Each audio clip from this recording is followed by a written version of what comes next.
I'm a paranormal investigator. Along with friends, Elsa and Derek, we started a YouTube channel called The Paranorpals, where we explored haunted houses and places where evidence of the existence of an afterlife has been reported. To be honest, we never found anything. The most we ever saw were things moving or strange voices, but nothing too real. Everything could be an act of our imagination or just a simple coincidence. After a while, all the cursed places started to look the same. They were just abandoned houses or public places full of graffiti. The guys and I started to lose hope of finding ghosts and concentrated on making our YouTube channel look as real as possible, even fabricating some of the scares or adding fake psychophone sounds. Everything was going well until one day, we received an anonymous email from a viewer.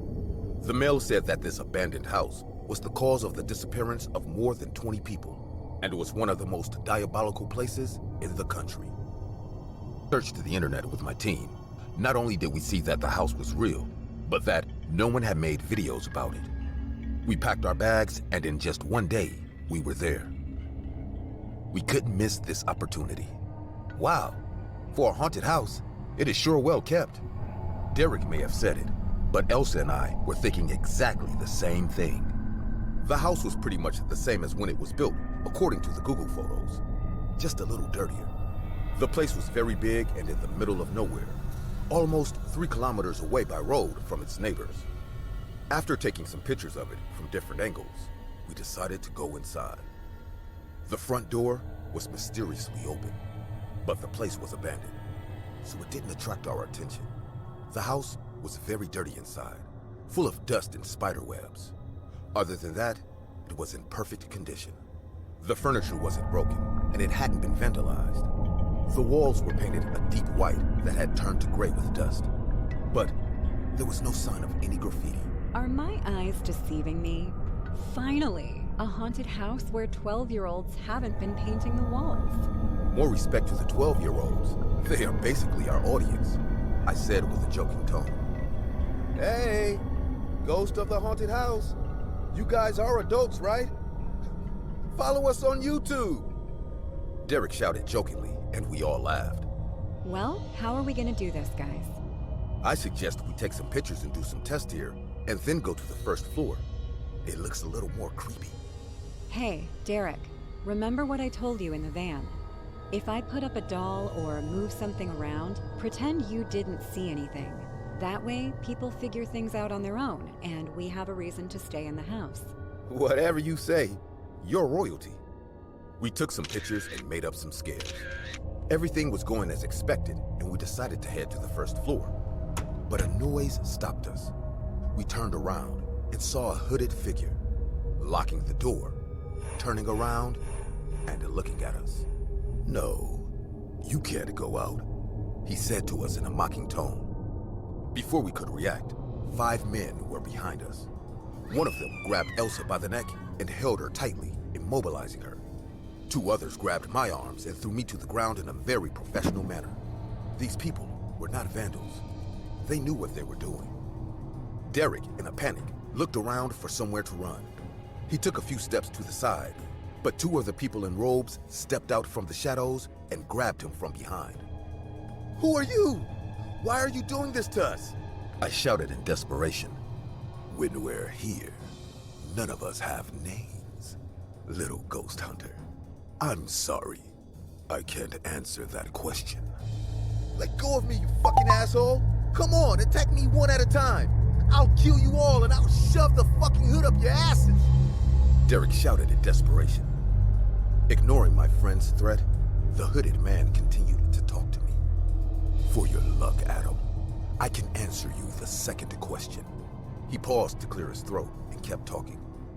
"The reason why we are doing this to you is that only you guys were stupid enough to come alone and unarmed to a house where people disappear."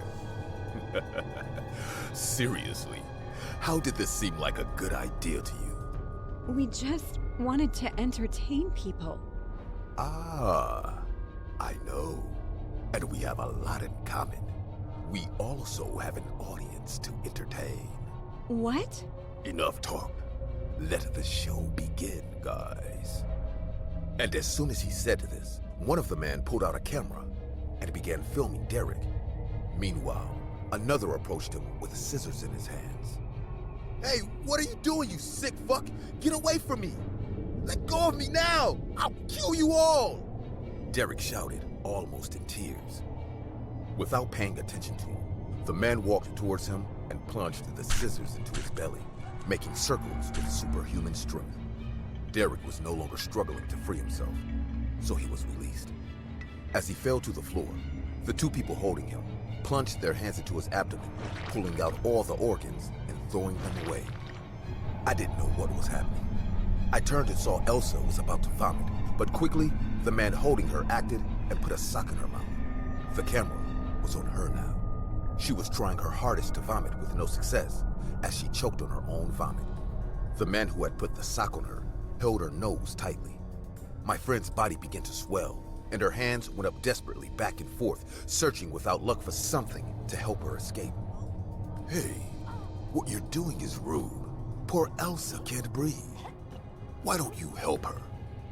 As if following an order, the man took out a small knife and made a huge hole in her neck, which splurted blood and vomit. Elsa didn't fight anymore, and her eyes closed. Oh, Elsa! I'm sorry. Even if you don't believe me, I got attached to them too. Just like your little sister, Adam. What? I'll tell you how your adventure continues, Mr. Paranormal Investigator. He kept saying with a sarcastic tone. Now, you're going to go home and say that you were in a fight with your friends and they pulled you out of the van. You weren't here. Don't worry about the police. No one will bother you, and no one will ask you questions. We made sure of that. Who are you? From now on, you will never be alone, Adam. If you try to investigate us, go to the police or tell anyone about this.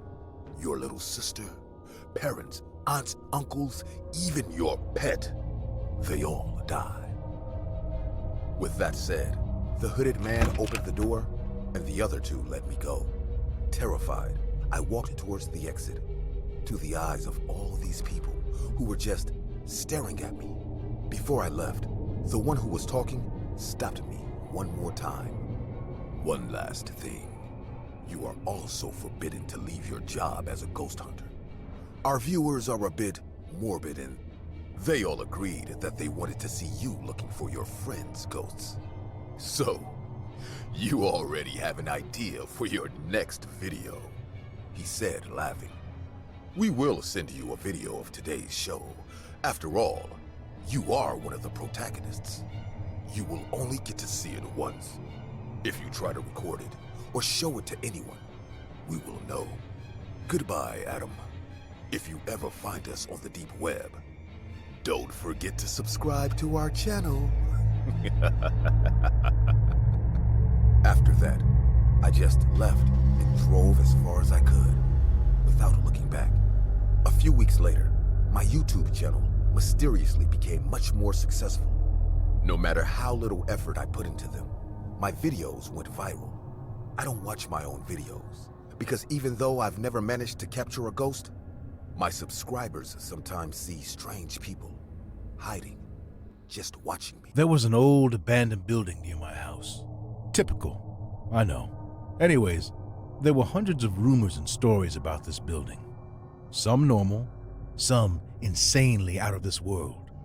Some used to say an insane maniac lived in there and tortured anyone who entered. I've even heard that it's a portal to another dimension where nightmares come to life. The only consistent bit of knowledge was that whoever went in never came back. My best friend Samuel and I were huge enthusiasts when it came to anything supernatural or even remotely strange, so we decided to check it out. Since the latest disappearances, cops have been patrolling the area during the day, trying to prevent anyone from getting in, so we had to wait till night. At about 10:30, he came over to start preparing the gear. We made sure to pack some food, warm clothes, and my handgun, in case there was a homicidal maniac living there. We left the house around 11:30 to 12ish and arrived at the building a couple of minutes later. The second we step out of the car, I noticed an unusual eerie fog surrounding the building. Seeing that it was wintertime, the fog wasn't new to the area, so I didn't think much of it at the time, other than it was extremely thick. We grabbed our gear and headed inside. The door was locked, so we had to break a window to get inside. We threw our stuff in, then climbed into the building. The worst mistake of my life. If I could go back in time, I would have never stepped foot in that hellhole. The first thing I noticed inside was how abnormally dark it was. Though we had LED flashlights, they didn't do much help seeing in front of us. We had about 3 feet range of vision, but we decided to explore anyways. Samuel was holding the camera and switched to night vision, but even that didn't do much good. I was holding the flashlight and had my hand close to my gun in case some deranged psychopath attacked from the darkness. As we reached the center of the building, I noticed a smell. Not a nice smell. I'm not quite sure how to describe it. It had a metallic tinge to it and slightly burnt my nose with each inhale. What's that smell? I don't know. It's hard to guess. We followed a long stretch of hallway that led to an open area. The big wall of that room was a huge hole that created a direct entrance into the house from the woods. Vines and saplings were growing all over the floor, ceilings, and walls as well. For a moment, I felt like we had stepped into a wildlife sanatorium. As I flashed my LED light on the hole in the wall, my eyes started getting blurry and my hand started shaking. The flashlight started flickering. Samuel tripped over something and the camera flew out of his hand. It slid a couple of feet, then fell somewhere in the room, shattering into pieces. We knew it was beyond broken, so we didn't even bother trying to get it. We turned the flashlight to the ground to try and figure out what Samuel had tripped over. As the light showed the ground, my heart stopped in fear. A dead deer was lying on the floor. It was torn apart. The body had been chewed on, clawed at, and ripped up. Blood was all over the floor. I immediately recognized the smell. So, it was blood all this time, but the smell was too pungent to have been from one deer. Taking a closer look at the floor, I noticed the blood smeared all over the floor. Not only that, there were prints in the blood, almost like hands, but the fingers were too long. By long, I mean almost a foot in length, and they were pointed at the tip, almost like talons.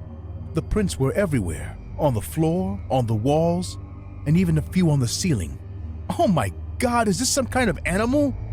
I strongly believe we shouldn't be here, man. Yeah, but don't you want to know? Saying this, Samuel started to follow those freaky handprints. The prints all seemed to lead to one room. The door to the room was barely hinged, and the knob was completely torn off. My heart was racing. What the hell is in there? No animal could have done this. No living creature had prints like this. Shh, keep quiet. Samuel was confused by curiosity, and before I could stop him, Samuel pushed the door open. What we saw still haunts me to this day. Piles and piles of bodies, some still intact, others dismembered beyond recognition. Some animal parts were unmistakably human. The blood on the floor was about an inch high. There were the same prints on the wall and the ceiling. Suddenly, we heard footsteps inside the room, and I realized we weren't the only ones here. Did you hear that? Someone behind us? No, I think it's above us. My heart sunk right at that point. Samuel was right. With shaking hands, we both flashed our lights to the ceiling and froze in terror. A man was crawling on the ceiling, except he looked too disfigured to be called a man. His head was bigger than his body, and he had long, pointy fingers that pointed into sharp claws. The creature had no skin, and we could see its veins and muscles popping out like a nightmare. The scariest part was his eyes. There was no pupil in them, just red, plain eyeballs. The creature let out a demonic scream, opening its huge mouth, and we ran for our lives, screaming like hell. We could hear the running footsteps of the creature behind us. Whatever it was hungry for our blood. Run, Chris, run! I was about to jump out of that broken window when I heard Samuel scream. I turned around and saw that devil had grasped him by the neck. It looked at me and smiled, showing its huge teeth. Samuel dangled into the air as the creature held him above the ground, and before I could do anything, it snapped my friend's neck like a twig. Saliva dripped from its ugly, horrifying mouth as it started to devour him. I couldn't wait anymore, because I knew he would come for me once he is done with Samuel. I ran home and stormed into my parents' bedroom, covered in sweat and tears. I told them everything that happened, and they called 911. Cops came and called for backup once they discovered all those bodies and the bloody scene inside the house. Samuel was never found, and out of agony, locals burnt the house to the ground. The cops ruled Samuel's case under the missing persons category, and no one believed me when I told them about this creature. A few years after this incident, I found out shocking information about that place. It is said that many years ago, during the time of the Russian sleep experiment, something similar was conducted in that house. It happened to be a prison for refugee criminals. I don't know if what I saw was real or not, but I am definite some twisted science experiment created this creature that still lurks in those woods behind our house.